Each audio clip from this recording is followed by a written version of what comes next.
Hi everybody, this is Father Warner D'Souza. We are looking at Luke chapter 21 verses 5 to 11.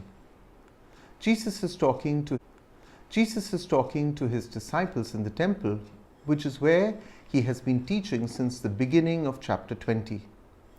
He's seated opposite the treasury from where he observed the widow who threw her whole life into the temple treasury. Then, overhearing someone speak of the grandeur of the temple and their fascination for the things seen, he predicts its destruction. The disciples, like us, are piqued in their curiosity. They want a timeline, perhaps a chart or a timetable to read these predictions down to the last second. It is in this scenario that Jesus speaks of the end times. Our text of today forms part of a larger narrative which begins in verse 5 and ends in verse 38.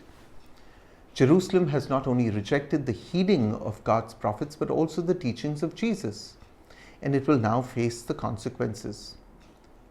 By the time Luke puts the finishing touches on these verses, the temple had already been a smoldering ruin which had been razed to the ground by the Romans. The disaster that is forecast has already taken place in 70 AD. Looking back at the destruction of the temple, this larger text also stands as a vindication of the rejected Son of Man and also as a means to strengthen the disciples who followed him and who will face a similar rejection because of their allegiance to him. Essentially, Jesus is warning about what is to come, but most importantly, he wants his disciples and us to realize what it will take to prepare for what is to come. Jesus moves from discussing a specific catastrophic event to a more general statement about the coming of false prophets, about wars and other calamities. Luke employs language and imagery that is conventional in apocalyptic literature from this period.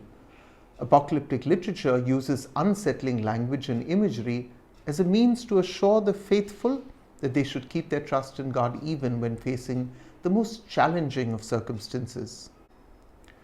Sure enough, while describing the terrible events, Jesus tells his listeners not to be afraid. We read this in verse 9 of the 21st chapter of Luke.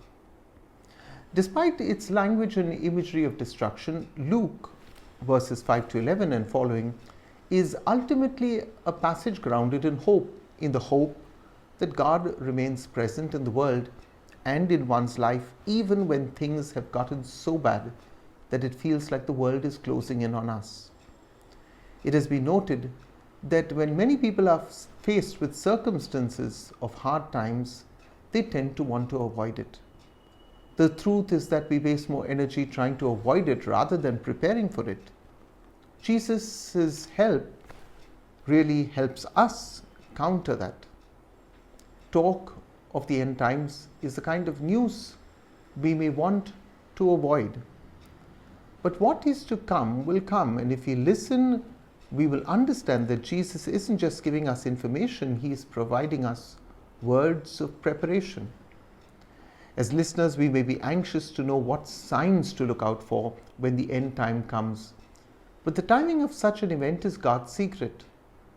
We have seen many of the signs written in this piece of scripture happen already in the 21st century. Jesus warns about following gurus, those who claim to know when the end is coming.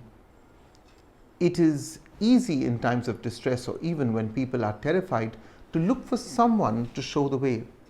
But Jesus is the way. He is the truth. And he is the life. Have a blessed day, everybody.